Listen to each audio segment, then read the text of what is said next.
Bonjour tout le monde, bienvenue sur ma chaîne Je jardine au Québec. Aujourd'hui, je fais une courte vidéo pour vous parler des légumes que j'utilise dans mon potager parce qu'il y a une abonnée qui me demandait quels légumes hâtifs j'utilise parce qu'on est au Québec, on va se le dire, on a une saison plutôt courte. L'été, ça dure quoi ici au Québec? 2 mois et demi à peu près. Donc, je vais vous parler des légumes hâtifs que j'utilise. Alors, c'est parti! Tout d'abord, je dois vous dire, oui, c'est important de regarder la date de maturation, surtout quand on est au Québec, quand on a une courte saison. Par contre, ceux qui sont sur ma chaîne depuis un certain temps le savent. Moi, j'aime ça expérimenter, donc je vais essayer quand même différentes variétés. Je vais me faire ma propre idée, voir comment ça fonctionne chez moi. Donc, je vais vous parler de ceux que moi j'ai vus, que ça a bien fonctionné chez moi, et aussi du temps de maturation, bien entendu. Pour ça, je me suis fait des fiches de culture. Donc, je vais commencer en vous parlant un petit peu de ce qui est possible d'utiliser pour tout le monde, un peu tout le monde. Peu importe la zone de rusticité, habituellement, ça fonctionne bien. Donc, je vais commencer en vous parlant des légumes feuilles. Les légumes feuilles, habituellement, c'est quand même assez court, là, ça va assez rapide. Je vais donner l'exemple des laitues, des épinards, par exemple. En dedans de 30 jours, habituellement, on est capable d'avoir des feuilles de laitue, des feuilles d'épinards. Bien sûr, ça va être des jeunes pousses ou si on attend un petit peu plus longtemps, 50 jours, à ce moment-là, on peut avoir des gros plants de laitue, des gros plants d'épinards. Et ça, c'est vrai pour la plupart des laitues, des épinards, des différentes variétés cultivars. Donc, vraiment, je vous le conseille. Si vous êtes au Québec, vous avez une courte saison, allez-y, gênez-vous pas. Laitue, épinards, ça va bien. Les bêta-cardes également, qui sont aussi, qu'on va consommer les feuilles, ça va bien fonctionner. Donc, vous pouvez semer vos laitues directement à l'extérieur au début du printemps. Hein. On sait, les laitues, les épinards, ça supporte bien le froid, principalement les épinards. Le mesclun également là, que vous pouvez semer. Ou encore, vous pouvez les commencer à l'intérieur. Moi, à l'intérieur, je les commence environ en avril. Je vais les mettre à l'extérieur au mois de mai. Donc, à ce moment-là, c'est sûr que vous allez devancer la saison si vous les partez à l'intérieur. Et par la suite, vous pouvez en faire aux 2 semaines, par exemple, pour étirer la saison. C'est sûr que les laitues, les épinards, ça ne supporte pas bien la chaleur. Donc, en plein été, ça va monter en graines rapidement. Puis quand ça monte en graines, les laitues, oui, vous pouvez encore les consommer, mais le goût va être un peu plus amer, c'est un petit peu moins intéressant en bouche. Donc, à ce moment-là, je ne vous le conseille pas de le faire en plein été, mais vous allez pouvoir en refaire pour l'automne par la suite et continuer de consommer des laitues un petit peu plus tard dans la saison. Après les légumes feuilles, bien sûr, on va parler des légumes racines. Les légumes racines, on va se dire environ un 50 jours pour avoir une maturation pour la plupart des légumes racines. Et là, je vais vous parler, bien sûr, des betteraves. Betteraves 55 jours pour une pleine maturité. Vous pouvez avoir des betteraves un peu plus petites, si vous les aimez plus petites, un petit peu avant à ce moment-là. Et vous pouvez aussi consommer les feuilles des betteraves. Donc ça, c'est intéressant. Des betteraves, vous les mettez tôt en saison aussi, dès que le sol peut se travailler. Donc moi, habituellement, fin avril, peut-être plus début mai, je vais les mettre directement au sol. Sinon, vous pouvez aussi les faire en semis un petit peu avant là, pour pouvoir un petit peu devancer la saison. Donc les betteraves, c'est parfait. Et vous pouvez en refaire également fin juillet, début août pour avoir à ce moment-là des betteraves à l'automne. Donc ça reste intéressant. Pour continuer dans les légumes racines, je vais vous parler des navets. Les navets au Québec aussi, plantez-en en masse dans votre potager. Premièrement, c'est très bon. Deuxièmement, vous allez en avoir pour le printemps, vous allez en avoir par la suite à l'automne. Donc, environ un 50-55 jours pour la pleine maturité. Donc, c'est parfait pour le Québec. D'autres légumes racines, en fait, qui sont les champions au potager pour ce qui est de la vitesse de maturité. Et aussi, les premiers que je mets au potager, ce sont les radis. Dès le mois d'avril, je mets des radis au potager et pouvant semer aux 2 semaines pour vraiment étirer la saison. Des radis en dedans de 30 jours, vous allez manger de bons radis bien croquants. Donc, je vous le conseille vraiment. Et vous pouvez en refaire également à l'automne. C'est assez rapide là, en terre et c'est toujours bon dans une salade. Donc, un radis environ un 30 jours. J'ai pas trouvé chez mes semenciers des radis 18 jours. Moi, c'est ce que j'utilise vraiment, c'est les Cherry Bell. J'utilise les radis champions, les radis petit déjeuner principalement. Donc, c'est des radis que j'aime bien consommer, qui sont rapides. Bien sûr, il y a des radis un petit peu plus longs quand on va penser, par exemple, au radis melon et au radis daikon, qu'on va dire plutôt un 50 jours. Mais 50 jours, c'est quand même raisonnable. Moi, je vais vous dire, au niveau des légumes hâtifs, pour moi, en bas de 70 jours, ça se fait bien au Québec. Je dis 70 jours, là, on a parlé des 30-50 jours, c'était bien, mais 70 jours parce que quand on tombe dans la catégorie des tomates, eh bien là, c'est un petit peu plus long au potager. Et c'est la même chose pour les piments poivrons, qu'on va se dire plus un 65 jours peut-être. Donc, on est encore là, dans les légumes qu'on peut faire au Québec pour ce qui est des piments poivrons. On peut faire également, moi l'année passée, c'était la première fois que je faisais des aubergines. Je m'étais toujours demandé, est-ce que je suis dans une bonne zone, dans une bonne région pour faire des aubergines? Je l'ai testé l'année passée et oui, c'est possible. Des aubergines, environ 70 à 90 jours pour des aubergines. Donc, à ce moment-là, on est sur notre limite de 70 jours et jusqu'à 90 jours. Par contre, et je vous en ai parlé dans mes anciennes vidéos, les aubergines Littlefinger, ce sont des aubergines plus minces, plus allongées. Moi, je les ai trouvées vraiment intéressantes, premièrement, la forme, la grosseur, mais aussi j'ai eu une très bonne production d'aubergines. Ça a été très hâtif. D'ailleurs, si je regarde ma fiche de culture, 60 jours pour les aubergines Littlefinger, comparé, mettons, si on prend les classiques Black Beauty, ça va être un 70 à 90 jours. Donc, vraiment très intéressant au Québec, les Littlefinger. Maintenant, si on va au niveau des tomates, les fameuses, les reines du potager que tout le monde va avoir dans leur potager, il y a différentes variétés, il y en existe énormément et moi je me laisse aller à chaque année en essayer des nouvelles. L'année passée, j'ai essayé les Amana. Il y avait une production folle en fait, mais dès qu'il y en avait une qui finissait par rougir, en fait, ben vous le savez, j'avais des écureuils un petit peu affamés l'année passée qui sont venus manger mes tomates dès qu'ils commençaient vraiment à rougir ou plutôt à orangir parce que elles sont oranges. Il y en avait énormément, mais je les ai eues tard. Ils ont commencé à mûrir très tard dans la saison. Donc oui, j'en ai eu beaucoup, mais j'y ai pas goûté parce que en fait, les écureuils se sont gavés là, dans mes tomates.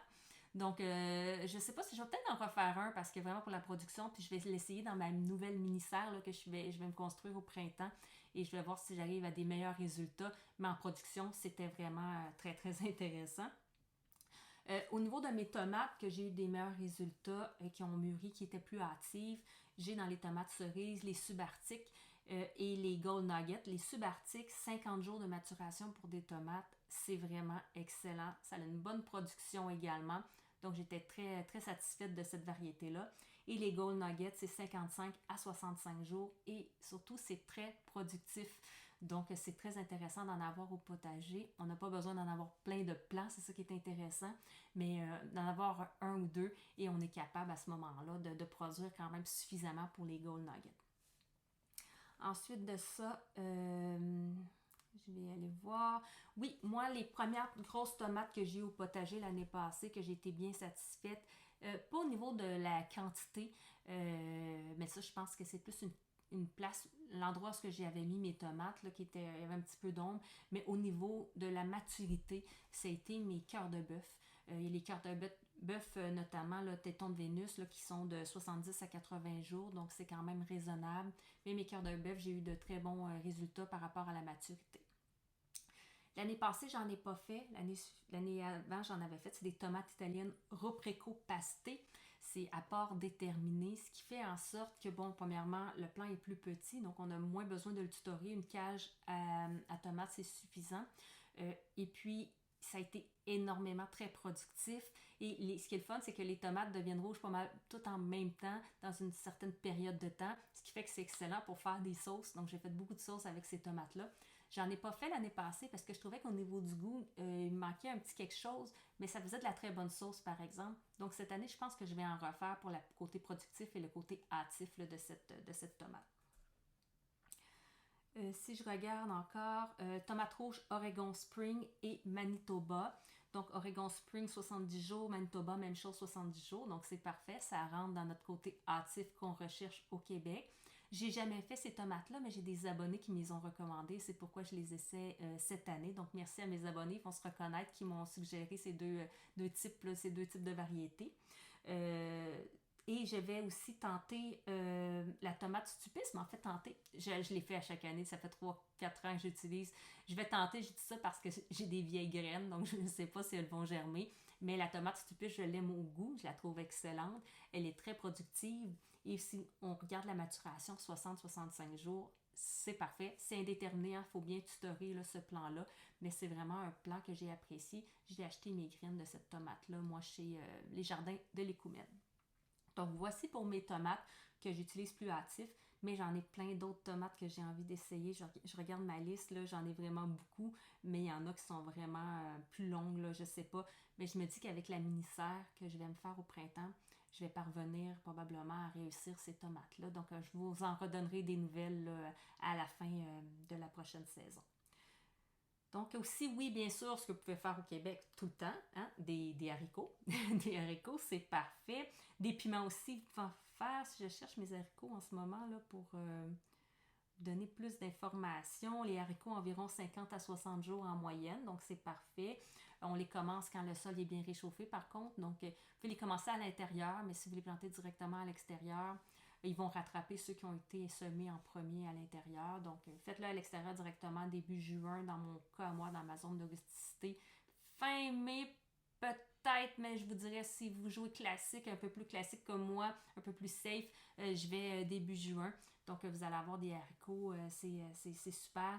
Des pois aussi, qu'on peut commencer un petit peu plus tôt dans la saison, hein, début du printemps. Donc, on peut faire pousser des pois mange-tout, par exemple, que moi je fais. Donc, c'est les différents légumes que j'utilise. Je vais conclure ici là, avec les types de légumes, avec les melons d'eau. Il y en a encore qui ne réussissent pas les melons d'eau parce que c'est un légume qui a besoin de beaucoup de chaleur. Hein. Au Québec, c'est bien beau, c'est chaud, mais rendu au mois d'août, le soir, c'est frais. Oui, on a eu des belles journées au mois de septembre, au mois d'octobre, mais il y a eu des journées plus froides aussi dans ces temps-là. Donc, si vous voulez réussir à manger du melon d'eau avant le mois de septembre, c'est difficile. Par contre, c'est faisable parce que moi je le fais, moi j'en mange. Donc, la première année que j'ai fait des melons d'eau, j'ai fait des melons d'eau King and Queen Winter. Et puis là, je me suis dit, ah, il y a le mot winter dedans, donc moi, je pense que ça va bien aller, hein, ça doit supporter bien le froid. Cela dit, maturation 90 à 100 jours, ce qui est très long. Hein, 90 à 100 jours, c'est long.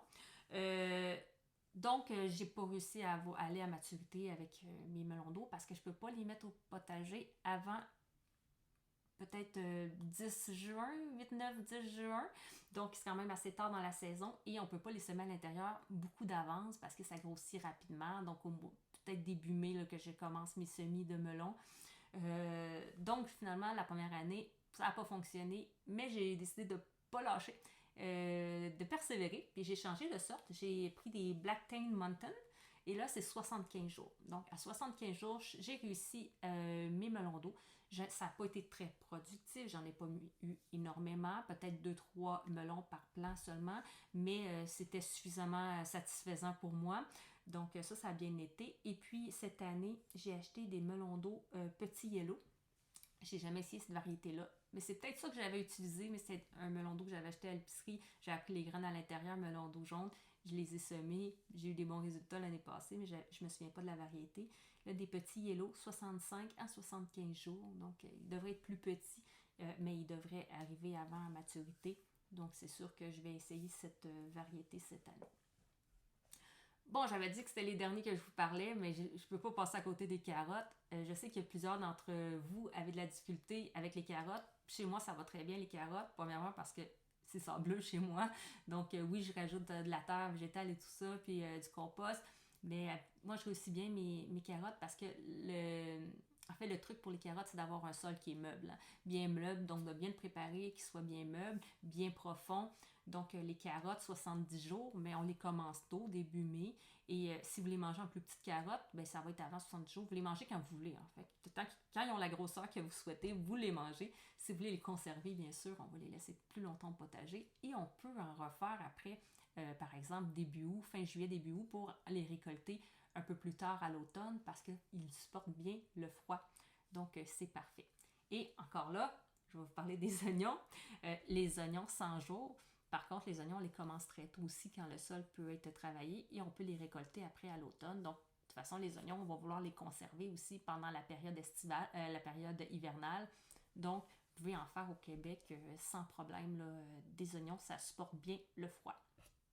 Donc, j'espère que vous avez apprécié cette vidéo sur les légumes que j'utilise au potager, plus principalement les légumes les plus hâtifs qu'on peut utiliser au Québec.